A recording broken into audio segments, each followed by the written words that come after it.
नमस्कार, मी Rajratna Jondhale. Top news मराठीमध्ये आपलं स्वागत.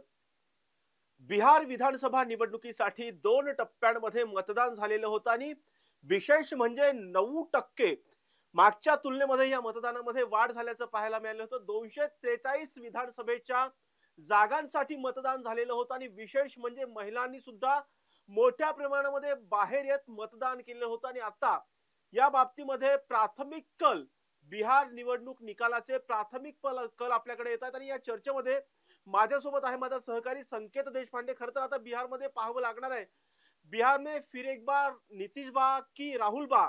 अर्थात या चर्चेमध्ये माझ्यासोबत आहे माझा सहकारी संकेत देशपांडे. संकेत, तेजस्वी यादव आणि नितीश कुमार यांच्यामध्ये काटेकी टक्कर होईल असं सांगितलं जात होतं, परंतु आता जे प्राथमिक कल येत आहेत त्या कलानुसार जर पाहिलं तर एनडीए जे आहे ते पुढे असताना पाहायला मिळते. निश्चित राजरत्न, लोकतंत्र का त्योहार बिहार हे तयार म्हणत 2 टप्प्यांमध्ये बिहार लोकसभा निवडणुकीची घोषणा झाली होती. एकूण 243 जागांसाठी बिहारमध्ये निवडणूक झालं आणि SRA जी निवडणूक आयोगाने ते सर आणलेली होती, त्याच्यानंतर झालेली बिहारची पहिली निवडणूक होती. SIR नंतर सुद्धा बिहारच्या जनतेचा निवडणूक आयोगाच्या यंत्रणेवर मोठा विश्वास आपल्याला पाहायला मिळाला. कारण पहिल्या टप्प्यामध्ये साधारणतः 65% आणि दुसऱ्या टप्प्यामध्ये 67.79% मतदान जे आहे ते बिहारमध्ये झाल्याचं पाहायला मिळालं. त्यानंतर आज 6 नोव्हेंबर आणि 11 नोव्हेंबरला बिहार विधानसभेसाठी मतदान झालं आणि आज म्हणजे 14 नोव्हेंबर रोजी बिहार विधानसभेसाठीची मतमोजणी होताना आपल्याला पाहायला मिळते.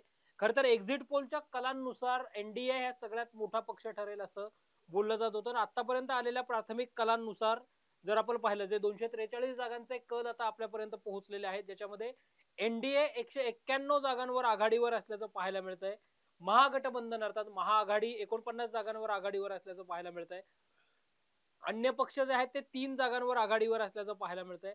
प्रामुख्याने राजरत्न बिहारमध्ये जर आपण पाहिलं तर 1912 मध्ये प्रामुख्याने बिहारची निर्मिती झाली ब्रिटिश काळामध्ये. नंतर जर आपण पाहिलं तर साधारणतः 1936 त्यानंतर स्वतंत्र भारतामध्ये साधारणतः 1951 मध्ये 51 मध्ये बिहारमध्ये पहिली निवडणूक जी आहे ती झाल्याचं आपल्याला पाहायला मिळालेलं होतं. आणि आतापर्यंतच्या 20 वर्ष सलग नितीश कुमार हे बिहारचे मुख्यमंत्री राहिल्याचं आपल्याला पाहायला मिळालं. प्रामुख्याने जर आपण बिहार विषयी बोललो, बिहारमध्ये नितीश कुमार हे सलग 20 वर्षापासून मुख्यमंत्री जे आहेत ते राहिल्याचं पाहायला मिळतंय. आपण जर पाहिलं राजरत्न तर पहिले मुख्यमंत्री बिहारचे हे श्रीकृष्ण सिंग झालेले होते. बसंतपूर हा त्यांचा विधानसभेचा मतदारसंघ होता आणि 26 जानेवारी 1950 ते 31 जानेवारी 1961 असे 11 वर्ष 5 दिवस ते बिहारचे मुख्यमंत्री राहिले होते भारतीय राष्ट्रीय काँग्रेसकडून. नंतर दीपनारायण सिंग असतील, त्यानंतर विनोदानंद झा असतील, कृष्णवल्लभ सहाय्य असतील, महामाया प्रताप सिंह असतील, सतीश प्रसाद सिंह असतील आणि बिंदेश्वरी प्रसाद मंडल असतील, भोला पासवान शास्त्री असतील. त्यानंतर 1968 मध्ये बिहारमध्ये राष्ट्रपती राजवट जी आहे ती लागू करण्यात आली होती. 29 जून 1968 ते 26 फेब्रुवारी 1969 म्हणजे साधारणतः 242 दिवस बिहारमध्ये राष्ट्रपती राजवट जी आहे ती होती. त्यानंतर झालेल्या विधानसभा निवडणुकीमध्ये हरिहर सिंग हे बिहारचे मुख्यमंत्री झाले. नंतर पुन्हा भोला पासवान शास्त्री झाले. त्यानंतर पुन्हा राष्ट्रपती राजवट जी आहे ती 225 दिवसांसाठी लागली होती. 6 जुलै 1969 ते 6 फेब्रुवारी 1970 या 225 दिवसासाठी होती. त्यानंतर दरोगा प्रसाद राय, त्यानंतर कर्पुरी ठाकूर ज्यांना नुकताच भारतरत्न सुद्धा मिळाला, ते कर्पुरी ठाकूर बिहारचे मुख्यमंत्री झाले होते. त्यानंतर पुन्हा भोला पासवान शास्त्री, त्यानंतर पुन्हा 70 दिवसांसाठी राष्ट्रपती राजवट 19 जानेवारी 1972 ते 19 मार्च 1972च्या काळामध्ये लागली होती. त्यानंतर केदार पांडे, अब्दुल गफूर, जगन्नाथ मिश्र, पुन्हा कर्पुरी ठाकूर, रामसुंदर दास, जगन्नाथ मिश्र, चंद्रशेखर सिंह, बिंदेश्वरी दुबे, भागवत झा आझाद, सत्येंद्र नारायण सिन्हा, जगन्नाथ मिश्र, लालू प्रसाद यादव, त्यानंतर पुन्हा लालू प्रसाद यादव, राबडी देवी, पुन्हा राबडी देवी दोनदा मुख्यमंत्री जे आहेत त्या झाल्याचं पाहायला मिळालं. साधारणतः 1997 ते 1999 ही राबडी देवींची पहिली टर्म होती आणि 1999 ते 2000 ही त्यांची दुसरी टर्म होती. त्यानंतर पुन्हा नितीश कुमार हे पहिल्यांदा साधारणतः राज्यातलं 7 दिवसांसाठी 3 मार्च 2000 ते 10 मार्च 2000 या काळामध्ये मुख्यमंत्री झाले. पुन्हा राबडी देवी या 11 मार्च 2000 ते 6 मार्च 2005 म्हणजे 4 वर्ष 360 दिवस मुख्यमंत्री होत्या. त्यानंतर नितीश कुमार, त्यानंतर जितमराम मांझी, त्यानंतर सलग म्हणजे पुन्हा नितीश कुमार नितीश यांनी कुमार राजीनामा हेच दिला आणि त्यांच्याच पक्षाचे जितनराम मांझी त्यावेळेस नक्की. मुख्यमंत्री झाले होते. आणि त्यानंतर पुन्हा आतापर्यंत नितीश कुमार हेच मुख्यमंत्री राहिल्याचं पाहायला मिळालं. साधारणतः 2019 ते 2024 महाराष्ट्राच्या राजकारणामध्ये आपण जो ट्रेंड अनुभवला की काही होत होतं, हा ट्रेंड खरं तर राजरत्न बिहारचा आहे. एक पॉलिटिकल लॅबोरेटरी, राजकारणाची प्रयोगशाळा म्हणून प्रामुख्याने बिहारकडे पाहिलं जातं. आता कुठेतरी बिहारचं राजकारण हे स्थिर झाल्याचं पाहायला मिळतंय. नितीश कुमारां त्या ठिकाणी मुख्यमंत्री आहेत. आतापर्यंतचे कल जर आपण राजरत्न पाहिले तर संकेत कलांकडे येऊयात, परंतु जसं तू आता म्हटलास की राजकारणाची प्रयोगशाळा म्हणून ज्या बिहारला ओळखलं जातं, या निवडणुकीचे देशाच्या राजकारणावरती परिणाम होतील असं सुद्धा सांगितलं जात होतं. जर बिहारमधील एनडीएची सत्ता गेली तर केंद्रामधील सुद्धा सत्ता जाईल असं सांगितलं जात होतं. निश्चित राजरत्न आपण जर पाहिलं तर नितीश कुमार आणि चंद्राबाबू नायडू यांच्या आधारावर प्रामुख्याने एनडीएचं सरकार जे आहे ते आता सत्तेत असल्याचं पाहायला मिळतं. मग चंद्राबाबू नायडूंचं जो पक्ष आहे तेलुगू देसम पार्टी, त्यांच्याकडे एक कॅबिनेट मंत्रीपद आहे आणि लल्लन सिंग जे आहेत त्यांच्याकडे एक केंद्रातलं कॅबिनेट मंत्रीपद आहे. त्यामुळे निश्चित बिहारच्या निवडणुकीचा परिणाम हा देशाच्या राजकारणावर जो आहे तो होऊ शकतो असं बोललं जात होतं. कारण आपण जसं म्हटलं तसं बिहार ही राजकीय प्रयोगशाळा आहे. मात्र आतापर्यंतच्या कलांनुसार तरी सत्तेला कुठेही हादरा बसेल असं काही दिसत नाहीये. आता राजरत्न 193 जागांवर एनडीए जी आहे ती आघाडीवर आहे. 243 पैकी एनडीए जी आहे ती 193 जागांवर आघाडीवर आहे आणि आता जेडीयू 83 जागांवर आघाडीवर आहे आणि भाजप 82 जागांवर आघाडीवर आहे. राजरत्न या निवडणुकीमध्ये पहिल्यांदा असं झालं होतं की एनडीए जेडीयू नितीश कुमारांचा जेडीयू आणि भारतीय जनता पार्टी ही समान जागा ज्या आहेत त्या लढवताना पाहायला मिळत होते. साधारणतः 101 जागा या दोन्ही पक्षांनी लढवल्या. त्या खालोखाल चिराग पासवानांचा जो पक्ष होता लोक जनशक्ती पार्टी रामविलास 29 जागा लढवताना पाहायला मिळाली होती. रालोमो जो आहे तिथला पक्ष जो आहे तो 6 जागा लढवत होता आणि नितीश कुमार जितमराम मांझींचा जो हम मोर्चा पक्ष आहे तो 6 जागा त्या ठिकाणी लढवताना आपल्याला पाहायला मिळालेला होता. आता सुद्धा काटंकी टक्कर भाजप आणि जेडीयू मध्ये पाहायला मिळते. 1 जागांचा फरक फक्त आहे. तिकडे आरजेडी मध्ये काँग्रेस 36 जागांवर आघाडीवर आहे, भाजप आणि काँग्रेस 5 जागांवर आघाडीवर आहे. काँग्रेसचा सुपडा साफ कुठेतरी इथे झाल्याचं पाहायला मिळतंय. कारण राजरत्न निवडणुका म्हटलं की बघा साधारणतः महायुती जी असते महाराष्ट्रामध्ये सुद्धा ती आपापसामध्ये जागा वाटपाचे फॉर्म्युले काही वादग्रस्त मुद्दे जे आहेत ते इंटरनली सेट करतात. काँग्रेसकडनं अनेकदा तसं होताना पाहायला मिळत नाही. आता बिहारमध्ये सुद्धा जागा वाटपाच्या मुद्द्यावरून बराच खल तिथे झाल्याचं पाहायला मिळालं. मग झारखंड मुक्ती मोर्चाचे जे हेमंत सोरेन आहेत त्यांनी खरं तर तिथे झारखंड मुक्ती मोर्चा म्हणून बिहारमध्ये निवडणूक लढवायची असं ठरवलं. मात्र त्यानंतर राहुल गांधींच्या यशस्वी चेष्टाईनंतर झारखंड मुक्ती मोर्चानं बिहारमधनं माघार घेतली आणि आता आरजेडी आणि काँग्रेस जी आहे ती त्या ठिकाणी लढते. काही जागांवर मैत्रीपूर्ण लढती सुद्धा त्या ठिकाणी होताना आपल्याला पाहायला मिळत आहेत आणि त्याचा फटका कुठेतरी काँग्रेसला बसताना बिहारमध्ये आपल्याला पाहायला मिळतो आतापर्यंतच्या कलानुसार. संकेत ज्या पद्धतीने आपण बघत होतो की एनडीए अर्थात यापूर्वी जर पाहिलं तर एनडीए सरकारमध्ये बिहार सरकारमध्ये नितीश कुमार यांच्या केवळ 43 जागा यापूर्वी विधानसभेमध्ये निवडून आलेल्या होत्या. तरी सुद्धा भारतीय जनता पक्षाच्या 74 जागा निवडून आलेल्या असताना सुद्धा नितीश कुमार यांना मुख्यमंत्री करण्यात आलेलं होतं. आणि त्यानंतर जर पाहिलं तर नितीश कुमार आता ज्यावेळेस निवडणुका जाहीर झाल्या त्यावेळेस सम प्रमाणामध्ये जर पाहिलं तर नितीश कुमार आणि भारतीय जनता पक्षाने जे आहेत ते जागा वाटप केलेलं होतं. 101 अशा पद्धतीनं ते निवडणुकीला पुढे गेलेले होते, त्यांना जागा मिळालेल्या होत्या. परंतु आता जर पाहिलं तर ज्या नितीश कुमार यांना केवळ 43 जागा मिळालेल्या होत्या त्या नितीश कुमारांचा पक्ष खूप मोठ्या मताधिक्यानं पुढे असताना पाहायला मिळतोय. निश्चित राजरत्न आपण जर पाहिलं तर नितीश कुमारांचा ओळख प्रामुख्याने बिहारमध्ये सुशासन बाबू अशी घेतली जाते. म्हणजे जरी पलटूला राम वगैरे सगळं काही नितीश कुमारांना म्हटलं जात असेल तरी नितीश कुमारांना सुशासन बाबू असं तिथं म्हटलं जातं. नितीश कुमारांच्या नेतृत्वाखाली बिहारचा बहुतांश विकास झाला असं सांगितलं जातं. आणि त्यावेळी मागच्या वेळेस तुला आठवत असेल 2020 ज्यावेळी बिहार विधानसभेची निवडणूक झाली होती त्यावेळी महाराष्ट्राचे आत्ताचे जे विद्यमान मुख्यमंत्री आहेत देवेंद्र फडणवीस ते बिहारचे प्रभारी होते आणि त्यावेळी मग जागा वाटपाच्या याच्यात नितीश कुमारांच्या नेतृत्वाखाली आम्ही निवडणुका लढल्यात त्यामुळे नितीश कुमारांनाच आम्ही मुख्यमंत्री करू असं भाजप म्हटलं.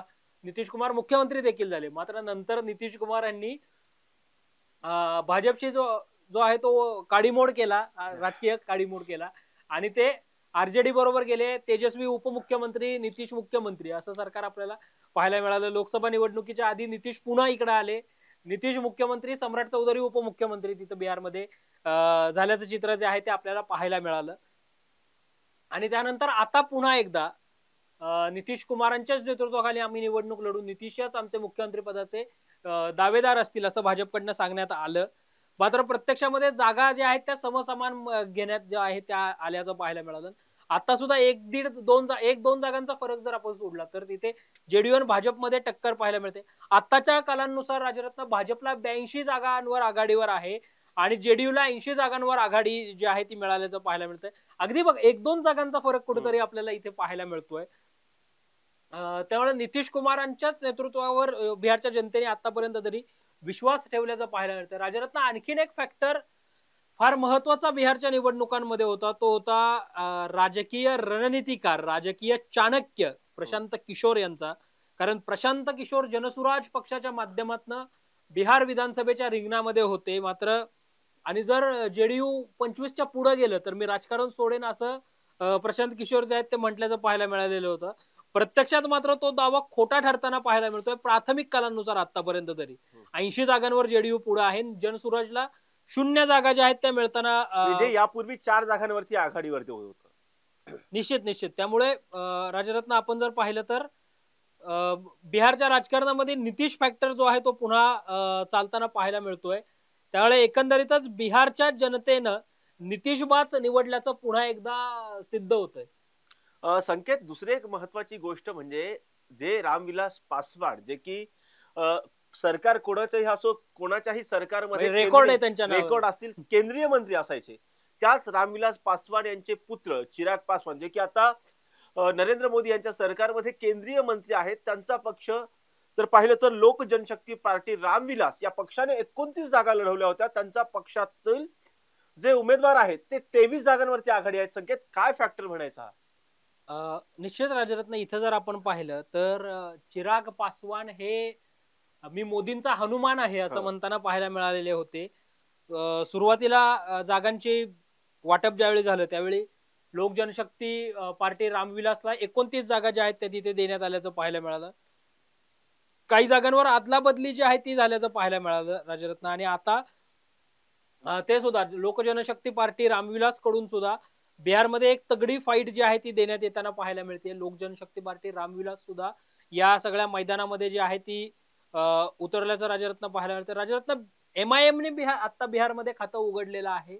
3 जागांवर MIM चे उमेदवार जे आहेत ते आघाडीवर आहेत आणि 29 पैकी 23 जागांवर आता लोक जनशक्ती पार्टी रामविलासचे उमेदवार जे आहेत ते आघाडीवर असल्याचं पाहायला मिळतंय. संकेत, जसं तू MIM चा उल्लेख केलेला आहेस, त्याच MIM च्या मागच्या निवडणुकीमध्ये 5 जागांवरती MIM चे उमेदवार विजयी झालेले होते. ते आता 3 जागांवरती आघाडीवर दिसतात. निश्चित राजरत्न, इथे खरं तर म्हणजे लाडकी बहीण योजना जशी होती तशी बिहारमध्ये सुद्धा त्याच आशयाची एक योजना जी आहे ती आणण्यात आली आणि त्याचा फायदा सुद्धा इथे होताना आपल्याला पाहायला मिळतोय. त्यामुळेच बिहारच्या जनतेचा जो आहे तो बिहारवर नितीश कुमार आणि एनडीएवर विश्वास जो आहे तो ठेवल्याचं पाहायला मिळतंय. केंद्रीय नागरी उड्डाण व सहकार खात्याचे राज्यमंत्री असणारे मुरलीधर मोहोळ यांनी काही वेळापूर्वी ज्यावेळी माध्यमांशी संवाद साधला त्यावेळी मुरलीधर मोहोळ असं म्हटले की नरेंद्र मोदींचं सरकार आणि नितीश कुमारांच्या नेतृत्वाखालचं राज्य सरकार अशा डबल इंजिन सरकारनं बिहारमध्ये केलेला विकास, केंद्राने बिहारला दिलेले मोठमोठाले प्रोजेक्ट, या सगळ्यामुळं बिहारच्या जनतेनं आमच्यावर विश्वास जो आहे तो ठेवल्याचं राजरत्न पाहायला मिळतोय. थोडं मतदारसंघ निहाय जर आपण बिहारमधल्या हाय व्होल्टेज लढतींमध्ये पाहिलं तर अलीगड जो मतदारसंघ आहे या अलीगड विधानसभा मतदारसंघातून गायिका असणाऱ्या मैथिली ठाकूर यांना उमेदवारी देण्यात आलेली होती. मैथिली ठाकूर या खरं तर पहिल्यांदा त्यांनी म्हणजे या सगळ्यामध्ये राजरत्न महाराष्ट्रातलं मोठं नाव जे आहे सध्या मागच्या काही वर्षांपासून दिल्लीच्या राजकारणामध्ये ज्यांनी आपला दबदबा निर्माण केलाय, म्हणजे आमदारकीचं तिकीट कापलं पण त्यांनी देशाच्या पंतप्रधान पदाच्या उमेदवाराचं लोकसभेला उमेदवारी जाहीर केली. त्या विनोद तावडेंनी यशस्वी शिष्टाई करत मैथिली ठाकूर यांना भाजपमध्ये आणलं आणि अलीगड विधानसभेतनं उमेदवारी दिली. त्या मैथिली ठाकूर आता आघाडीवर असल्याचं राज्यातनं पाहायला मिळतं. या निवडणुकीमध्ये दोन भाऊ निवडणुकीच्या रिंगणामध्ये आहेत. तेजस्वी यादव जे महागठबंधनचे मुख्यमंत्री पदाचे उमेदवार आहेत आणि त्यांसोबत त्यांचे मोठे बंधू तेजप्रताप यादव ज्यांना आरजेडीने निष्कासित केलं होतं, बाहेर काढून टाकलं होतं आरजेडी मधनं, तर ते त्या ठिकाणी निवडणूक लढवताना पाहायला मिळत आहेत. अगदी राजरत्न मी काही 8 मतदारसंघ पाहिले प्रामुख्याने. तर या 8 मतदारसंघ जे आहेत ते बिहारचा मुख्यमंत्री ठरवणार आहेत. तर हे 8 मतदारसंघ जे आहेत ते या निवडणुकीमध्ये हाय व्होल्टेज ठरताना पाहायला मिळणार आहेत. मुंगेर जिल्ह्यामध्ये असणारा तारापूर विधानसभेचा जो मतदारसंघ आहे, या मतदारसंघामध्ये सम्राट चौधरी जे भाजपचं मोठं नाव आहे राजरत्न, ते निवडणूक लढवत आहेत. या ठिकाणचा जर आपण थोडा फॅक्टर पाहिला तर सम्राट चौधरी हे बिहार राज्याचे विद्यमान उपमुख्यमंत्री आणि बिहार भाजपमधलं सर्वोच्च नाव आहे. तारापूर मतदारसंघ हा यादव, मुस्लिम, सवर्ण, कुशवाह यासोबतच दलित बहुल मतदारांचा मतदारसंघ आहे. म्हणजे थोडक्यात सर्व जाती धर्माचे मतदार जे आहेत ते या तारापूर मतदारसंघामध्ये राहताना राजरत्न पाहायला मिळतात. या 5 निवडणुकांमध्ये भाजपनं इथे उमेदवारच दिला नव्हता राजरत्न, मागच्या 5 निवडणुकांचा जर आपण विचार केला तर. त्यानंतर सम्राट चौधरी यांचे वडील शकुनी चौधरी जे आहेत त्यांनी 2010 आणि 2015 ची निवडणूक लढवल्याचं पाहायला मिळालं, ज्यात त्यांचा पराभव झाला. त्यानंतर सम्राट चौधरी यांनी भाजपामध्ये प्रवेश केला. जवळपास 15 वर्षांनंतर सम्राट चौधरी हे आता बिहारच्या आखाड्यात तारापूर मधनं उतरल्याचं पाहायला मिळतं आणि ते आता विद्यमान मुख्यमंत्री आहेत. दुसरा जो मतदारसंघ आहे, जो राघोपूर विधानसभेचा मतदारसंघ आहे, राघोपूर मतदारसंघाचं वैशिष्ट्य असं आहे राजरत्न की हा जसा रायबरेली आणि अमेठी हा लोकसभेला गांधी परिवाराचा परंपरागत मतदारसंघ आहे. म्हणजे अमेठीला 2019 ला राहुल गांधींना पराभूत व्हावं लागलं, मात्र तिथनं जर आपण पाहिलं तर मला वाटतं पुन्हा एकदा तो गट जो आहे तो काँग्रेसकडे गेलाय, काँग्रेसने आता जिंकल्याचं पाहायला मिळालं. तसं हा जो राघोपूर मतदारसंघ आहे, हा मतदारसंघ यादव परिवाराचा परंपरागत मतदारसंघ आहे. याच मतदारसंघातनं लालू प्रसाद यादव विजयी झाले होते, याच मतदारसंघातनं राबडी देवी विजयी झाल्या होत्या, याच मतदारसंघातून आता तेजस्वी यादव निवडणूक लढवत आहेत. तेजस्वी यादव 2015, 2020 अशा सलग 2 निवडणुकांमध्ये निवडून तिथनं आलेले आहेत आणि आता तिसऱ्यांदा ते याच राघोपूर मतदारसंघातनं आपलं अस्तित्व जे आहे, आपलं नशीब जे आहे ते आजमावताना पाहायला मिळत आहेत. या राघोपूर मतदारसंघातून त्यांच्या विरोधात भारतीय जनता पक्षाकडचे सतीश कुमार जे आहेत ते निवडणूक लढवत आहेत. तिसरा जो हाय व्होल्टेज मधला मतदारसंघ आहे राजरत्न, तो वैशाली जिल्हा जो आहे, या वैशाली जिल्ह्यातला महुआ मतदारसंघ आहे. या मतदारसंघामधून लालूंचे मोठे पुत्र तेजस्वींचे मोठे बंधू तेजप्रताप यादव निवडणूक लढवत आहेत. त्यांच्या विरुद्ध राजदचे म्हणजे लालूंच्याच पक्षाचा उमेदवार राजरत्न तिथं आहे, मुकेश कुमार रोशन जे आहेत ते त्या ठिकाणी निवडणूक लढवताना आपल्याला पाहायला मिळत आहेत. त्यानंतर मैथिली ठाकूर त्यांच्या विरोधामध्ये राजदचे विनोद मिश्रा आहेत अलीगड विधानसभा मतदारसंघातून. त्यानंतर लखीस राय नावाचा मतदारसंघ आहे, ज्या मतदारसंघातून विनोद कुमार सिन्हा विरुद्ध जेडीयूचे सूरज कुमार म्हणजे भाजप वर्सेस जेएसपी अशी ती लढत जी आहे ती होताना पाहायला मिळते. प्रामुख्याने राजरत्न आता जर आपण आणखीन एक महत्वाचा मतदारसंघ पाहिला तर तो रघुनाथपूर आहे सिवान जिल्ह्यातला, ज्या मतदारसंघामध्ये ओवासा शहाब हे आरजेडीचे उमेदवार आहेत आणि विकास कुमार सिंह हे आरजेडीचे उमेदवार त्या ठिकाणी असल्याचं पाहायला मिळतंय. अनहा भोजपूर जिल्ह्यातला जो मतदारसंघ आहे त्या मतदारसंघातनं बिहारचे टायगर भाजपचे अशी ज्यांची ओळख आहे ते संजय सिंह निवडणूक लढवत आहेत. त्यांच्या विरोधात जेएसपीचे विजय कुमार गुप्ता आणि सीपीआय एमएलचे जे आहेत ते कियुमुद्दीन अन्सारी निवडणुकीच्या रिंगणामध्ये जे आहेत ते असल्याचं पाहायला मिळतंय. एक मोठा दावा राजरत्न आता इथं आपल्याला पाहायला मिळतोय. महाराष्ट्राचे काँग्रेसचे मुख्य प्रवक्ते असणाऱ्या सचिन सावंतांनी दावा केलाय की नितीश कुमार मुख्यमंत्री होणार नाहीत, बिहारमध्ये महागठबंधनचं सरकार येणार, एनडीएची एक कुबडी ढासळली तर केंद्र सरकार सुद्धा विकलांग होईल असं सचिन सावंत म्हणतायत. सचिन सावंतांना तो विश्वास दिसतोय राजरत्न कुठेतरी, म्हणजे हे जे आकडे दिसत आहेत याच्यामध्ये काही उलटफेर होऊ शकतो. तेजस्वी यादवांच्या नेतृत्वाखाली संकेत एवढ्या मोठ्या प्रमाणामध्ये एनडीएला जवळपास 192 जागांवरती एनडीए आघाडी पुढे आहे आणि फक्त महागठबंधन केवळ 47 जागांवरती आघाडी आहे, तरी सुद्धा काँग्रेसला एवढा विश्वास का आहे म्हणायचा? कारण एका बाजूला पाहतोय की जो सर्वात मोठा पक्ष बिहारच्या मागच्या 2020च्या विधानसभा निवडणुकीमध्ये होता, तो राष्ट्रीय जनता दलाला जर पाहिलं तर केवळ त्यांच्या आता 23 मला वाटतं 23 जागांवरती आघाडी आहे, अर्थात 33 जागांवरती फक्त आघाडीवरती आहे. मागच्या जवळपास पाहिलं तर 75 जागांवरती विजय मिळवणारा पक्ष, अशी दयनीय अवस्था आरजेडीची का झाली आहे संकेत? राजरत्न, मुळामध्ये आपण जसं म्हटलं तसं केंद्र सरकारनं दिलेले प्रोजेक्ट, राज्य सरकारनं जाहीर केलेल्या योजना, घोषणा याच्यामुळं बिहारमध्ये पुन्हा एकदा नितीश आणि भाजपची जलवा जो आहे तो पाहायला मिळतोय. स्वतः पंतप्रधान नरेंद्र मोदींनी बिहारमध्ये प्रचार सभा ज्या आहेत त्या घेतल्याचं पाहायला मिळालेलं होतं. आणि विरोधी पक्षांचं एकसंध नसणं, हा एक महत्वाचा फॅक्टर, म्हणजे जो केवळ बिहारमध्ये नाही तर राज्यभर आपल्याला तो पाहायला मिळतो.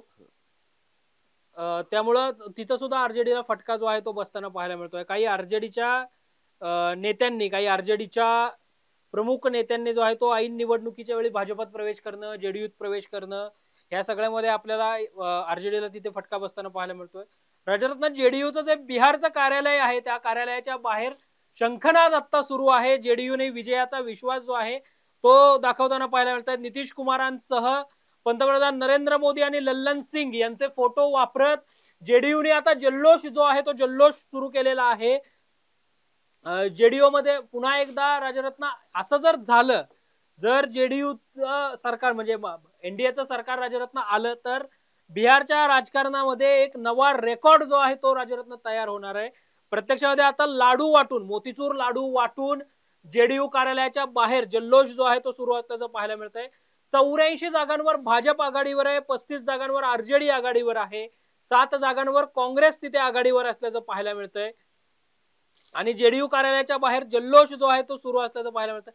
बीएसपीने खातं खोललंय राजरत्न बिहारमध्ये. 1 जागावर बीएसपीची आघाडी जी आहे ती पाहायला मिळते, तर 76 जागांवर जेडीयू जो आहे त्या आघाडीवर असल्याचं पाहायला मिळतोय राजरत्न. आता काँग्रेस 7 जागांवर आपल्याला आघाडीवर असल्याचं पाहायला मिळतंय. नक्कीच संकेत, मला एक प्रश्न हा आहे की जो काँग्रेस पक्ष सातत्याने म्हणत होता की बिहार निवडणुकीमध्ये आम्ही करिश्मा दाखवू, बिहार निवडणुकीमध्ये त्यांनी तर थेटपणे तेजस्वी यादव यांना मुख्यमंत्री पदाचा उमेदवार सुद्धा जाहीर केलं होतं, तरी सुद्धा काँग्रेस पक्षाची एवढी पिछेहाट का झाली आहे? राजरत्न, मुळामध्ये काँग्रेस म्हणजे काँग्रेसचा पराभव काँग्रेसच करतं असं म्हटलं जातं. काँग्रेस नेतृत्व म्हणजे शीर्षस्थ नेतृत्वानं काहीशी बिहारची निवडणूक ही हलकी घेतली का, बिहार म्हणजे तितकी ताकदीने घेतली नाही का, असा खरं तर प्रश्न या सगळ्यामध्ये आपल्याला उपस्थित होताना पाहायला मिळतो.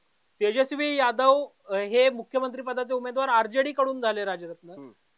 तिथे कुठेतरी युतीबाबतची म्हणजे युती ज्या आहेत त्या युती आघाडीच्या चर्चा वेळेवर न होणं आणि त्यातून मग बिहारच्या जनतेसाठी आम्ही कसा सक्षम पर्याय आहोत असा प्रचार भाजप आणि जेडीयूनी करणं, याचा फटका जो आहे तो इथे बसल्याचं पाहायला मिळतंय. त्यामुळं राजरत्न जेडीयू आणि भाजपची सरशी जी आहे ती होताना पाहायला मिळते. संकेत, एक महत्वाची बाब म्हणजे जसं आता काँग्रेसचे प्रवक्ते सचिन सावंत यांनी सांगितलेलं होतं की नितीश कुमार हे मुख्यमंत्री होणार नाहीत, अशा पद्धतीचं त्यांनी जे वक्तव्य केलेलं होतं. खर तर यामध्ये जर पाहिलं तर सध्या जी आकडे पुढे येत आहेत, जवळपास 84 जागांवरती जर पाहिलं संकेत, तर भारतीय जनता पक्ष आघाडीवरती आहे. तर दुसऱ्या बाजूला जर पाहिलं तर लोक जनशक्ती पार्टी, रामविलास पासवान यांचा अर्थात चिराग पासवान यांचा जो पक्ष आहे तो 23 जागांवरती आघाडीवर आहे. यांची जर बेरीज केली संकेत तर 107 होतीये. आणि हिंदुस्थानी आवाम पार्टी जी आहे त्यांचा जो पक्ष आहे तो 4 जागांवरती आघाडीवर आहे. अशी जर गोळाबेरीज केली तर संकेत 111 जागांवरती या तिघांचं जे आहे संख्याबळ होत आहे. निश्चित राजरत्न, 111 होत आहेत आणि बिहारच्या विधानसभेसाठी 122 जागांची गरज आहे मेजॉरिटीसाठी. म्हणजे फक्त त्यांना 12 जागांची गरज आहे संख्या. निश्चित राजरत्न, म्हणजे स्वबळावर आपकी बार नितीश सरकार तिथं पाहायला मिळतंय, अशी स्थिती जी आहे ती पाहायला मिळते. मात्र हे कल आहेत राजरत्न, यामध्ये काही उलटफेर होतो का, पुढच्या 1-1.5 तासामध्ये बिहारचं चित्र जे आहे ते स्पष्ट होऊ शकतं. सिवान मतदारसंघ जो आहे तिथून भाजपचे मंगल पांडे जे आहेत ते आघाडीवर आहेत. प्रामुख्याने बिहारच्या जनतेने नितीश बाबूंवरच पुन्हा एकदा सुशासन बाबू म्हणून विश्वास जो आहे तो टाकल्याचं पाहायला मिळतंय. एक भावनिक किनार सुद्धा राजरत्न बिहारच्या निवडणुकीला होती, ती अशी होती की कदाचित नितीश रावांची ही शेवटची निवडणूक असू शकते, हं. अशा आशयाचा एक प्रचार सुद्धा तिथं ग्राउंड लेवलवर झाल्याचं पाहायला मिळालं आणि त्याचा फायदा सुद्धा जेडीयू आणि भाजपला होताना पाहायला मिळतोय. नक्कीच कुठंतरी माझी शेवटची निवडणूक आहे अशा पद्धतीचा प्रचार नितीश कुमार यांच्या पक्षाच्या वतीनं जो आहे तो करण्यात आलेला होता आणि त्यामुळे बिहारमधील जनतेनं, बिहारमधील मतदारानं नितीश कुमार यांच्या पारड्यामध्ये मोठ्या प्रमाणामध्ये मतदान केल्याचं पाहायला मिळते. तरी सुद्धा जर पाहिलं तर भारतीय जनता पक्ष बिहारमधील सर्वात मोठा पक्ष म्हणून उदयास येताना पाहायला मिळतोय. खरं तर मागच्या निवडणुकीमध्ये 2020च्या निवडणुकीमध्ये राष्ट्रीय जनता दल अर्थात नितीश कुमार अर्थात तेजस्वी यादव यांचा जो पक्ष आहे तो सर्वात मोठा पक्ष म्हणून उदयास आलेला होता. तब्बल 75 जागांवरती त्यांच्या पक्षाने विजय मिळवला होता.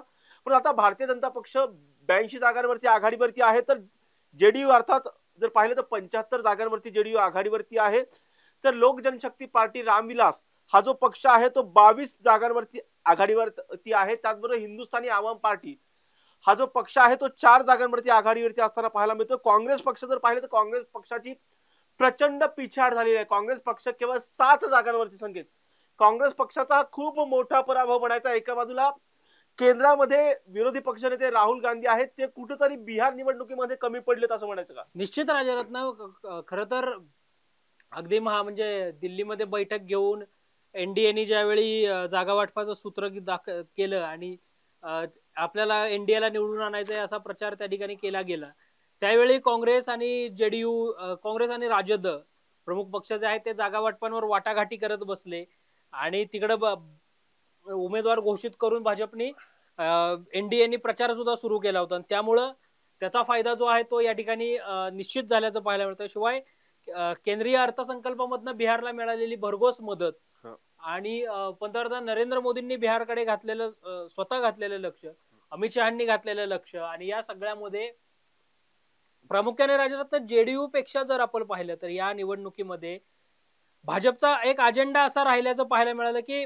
बिहारमध्ये पहिल्यांदा आपल्याला भाजपचा मुख्यमंत्री जो आहे तो त्या ठिकाणी बसवायचा आहे. त्यासाठी भाजपने स्ट्रॅटेजी जी आहे ती आखण्यास सुरुवात केली.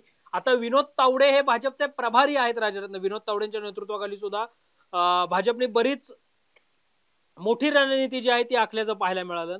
त्याचा फायदा सुद्धा या ठिकाणी होताना पाहायला मिळतोय. मतदारसंघ न्याय जर आपण पाहिलं तर रिगा मतदारसंघ जो आहे तिथे भाजप आघाडीवर असल्याचं पाहायला मिळतंय. बदनाहा मतदारसंघ आहे तिथे भाजप आघाडीवर असल्याचं पाहायला मिळतंय. कोचनधाम मतदारसंघातून एमआयएम आघाडीवर आहे. अवमोर मतदारसंघातून एमआयएम आघाडीवर जे आहे ते असल्याचं पाहायला मिळतंय. डिहरी मतदारसंघातून लोक जनशक्ती पार्टी रामविलास जे आहे ती आघाडीवर असल्याचं पाहायला मिळतंय. प्रामुख्याने राजरत्न या निवडणुकांमध्ये सगळे पक्ष जरी असले तरी प्रमुख लढत ही जेडीयू आणि राजद यांच्यामध्येच झाल्याचं जे आहे ते पाहायला मिळतंय. अलीगड मतदारसंघातून भाजपच्या मैथिली ठाकूर ज्या आहेत त्या आघाडीवर असल्याचं पाहायला मिळालं होतं. खरं तर मैथिली ठाकूर या बऱ्याच मोठ्या प्रमाणावर ट्रोल या निवडणुकांच्या दरम्यान झाल्याचं आपल्याला पाहायला मिळालेलं होतं. मात्र राजकीय चाणक्य असणारे प्रशांत किशोर कुठेतरी फसलेत की काय निवडणूक लढवून असं पाहायला मिळतं. म्हणजे रणनीती करणं सोपं आहे, प्रत्यक्ष निवडणूक लढवणं, पार्टी वाढवणं अवघड आहे हे दाखवण्याचा प्रयत्न बिहारच्या जनतेने निकालातनं केलाय की काय असं प्रामुख्याने वाटावं अशी स्थिती आहे. कारण जनसुराज पक्षाला एकही जागा म्हणजे खातंही खोलता आलेलं नाही अशी स्थिती पाहायला मिळते. त्यामुळं प्रशांत किशोर हे राजकारणामध्ये राहतात की म्हटल्याप्रमाणे राजकीय संन्यास घेतात हे खरं तर पाहावं लागणार आहे. एकंदरीतच सगळे पक्ष प्रामुख्याने तयारी करताना आपल्याला या बिहारच्या मैदानामध्ये पाहायला मिळत आहेत. 243 पैकी जवळपास राजरत्न 190 जागांवरती एनडीए आघाडीवरती आहे. तर केवळ 49 जागांवरती महागठबंधन जर पाहिलं तर त्यांचे उमेदवार जे आहेत ते आघाडीवरती पाहायला मिळतात. खरं तर जनसुराज्य पक्षाला खूप मोठा पराभव होण्याचा ज्या पद्धतीचे दावे प्रशांत किशोर यांनी केलेले होते अगदी तशाच पद्धतीचं जर पाहिलं तर या ठिकाणी जर पाहिलं तर केवळ त्यांना एकही जागा मिळताना दिसत नाही. खरं तर खूप मोठ्या प्रमाणामध्ये त्यांनी सांगितलं होतं की जेडीयू जर सत्तेत आला तर मी राजकारण सोडून देईल. पण तो आता पाहतोय की जेडीयू दुसऱ्या क्रमांकाचा सर्वात मोठा पक्ष म्हणून पुढे येताना पाहायला मिळतोय. खरं तर खूप मोठा विजय हा महागठबंधनचा म्हणावा लागेल संकेत. निश्चित राजरत्न, महागठबंधन म्हणून आता 49 जागांवर त्यांची आघाडी असल्याचं पाहायला मिळतंय. जेडीयूला 75, भाजपला 84 जागा, लोक जन पार्टीला 23 जागा ज्या आहेत त्या आघाडीवर लोक जनशक्ती पार्टी असल्याचं पाहायला मिळतंय. एकंदरीतच राजरत्न बिहार निवडणुकीमध्ये महाराष्ट्राचं एक नेतृत्व जे आहे, एक चेहरा जो आहे तो देखील निवडणूक लढवत होता. ते होते शिवदीप लांडे. शिवदीप लांडे हे आता अपक्ष म्हणून निवडणुकीच्या रिंगणामध्ये उतरल्याचं आपल्याला पाहायला मिळालं. खरं तर शिवदीप लांडे यांनी राजकारणात म्हणजे स्वतःच्या IPS पदाच्या नोकरीचा राजीनामा देत शिवदीप लांडे हे निवडणुकीच्या रिंगणामध्ये उतरले. मात्र ते आता पहिल्या कालानुसार पिछाडीवर असल्याचं पाहायला मिळतंय. त्यांना 454 इतकी मतं जी आहेत ती पडल्याचं पाहायला मिळतंय. अमेरिया जो मतदारसंघ आहे, या मतदारसंघातनं शिवदीप लांडे हे निवडणूक लढवताना पाहायला मिळत आहेत. लालूंच्या परंपरागत मतदारसंघातनं आता तेजस्वी यादव हे देखील पिछाडीवर गेल्याचं पाहायला मिळतंय. अशोमेध देवी ज्या आहेत त्या आता आघाडीवर असल्याचं पाहायला मिळतंय. विभूतीपुरीतून रवीना कुशवाह आघाडीवर असल्याचं पाहायला मिळतंय. राजरत्न नरेंद्र कुमार जे RJD आहेत ते मटिहानी मतदारसंघातनं आघाडीवर असल्याचं चित्र जे आहे ते पाहायला मिळतंय. या मतदारसंघामध्ये खर तर बिहारची निवडणूक आपण म्हटलं तर बिहारची निवडणूक आपण सुरुवातीला सुद्धा जसं म्हटलं तसं बिहार राजकीय प्रयोगशाळा आहे. बिहार देतं आणि मग त्याचा ट्रेंड राज्यभर देशभर सेट होतो असं बोललं जातं. ते यानी तू जसं सुरुवातीलाच म्हटलं होतंस की या निकालाचा इम्पॅक्ट जो आहे तो देशाच्या राजकारणावर सुद्धा होऊ शकतो. कारण पुढे ज्या काही निवडणुका येऊ घातलेल्या आहेत, मग बिहारची निवडणूक, मग पश्चिम बंगालची निवडणूक असेल, प्रमुख काही राज्यांच्या निवडणुका असतील, तेलंगणा, त्या सगळ्या राज्यांमध्ये सुद्धा याचा फटका जो आहे तो बिहारच्या निकालांचा आपल्याला बसू शकतो. जसं हरियाणाची निवडणुकीच्या नंतर हरियाणा जिंकलं, महाराष्ट्र जिंकणार म्हणत भाजप निवडणुकीला लागलेलं होतं, तसं बिहारच्या निवडणुकीनंतर पश्चिम बंगाल सुद्धा जिंकणं हे भाजपचं स्वप्न राहिलंय. त्यामुळे या निकालाचा निश्चितच देशावर सुद्धा परिणाम जो आहे ते होताना पाहायला मिळणार आहे. सिद्धार्थ सौरव हे देखील एक तरुण नाव आहे. विक्रम मतदारसंघातनं ते आता आघाडीवर असल्याचं पाहायला मिळतंय. विशाल प्रशांत तरारी मतदारसंघातनं भाजपकडनं आघाडीवर असल्याचं पाहायला मिळतंय. बक्सर मधनं राजरत्न आनंद मिश्रा जे भारतीय जनता पक्षाचे आहेत ते आघाडीवरती आहेत. सहरसा मतदारसंघातून आलोक रंजन जे की भारतीय जनता पक्षाचे आहेत ते सुद्धा आघाडीवरती आहेत. बोरा मतदारसंघातून सुजित कुमार जे की भारतीय जनता पक्षाचे आहेत संकेत ते सुद्धा आघाडीवरती असल्याचं पाहायला मिळतंय.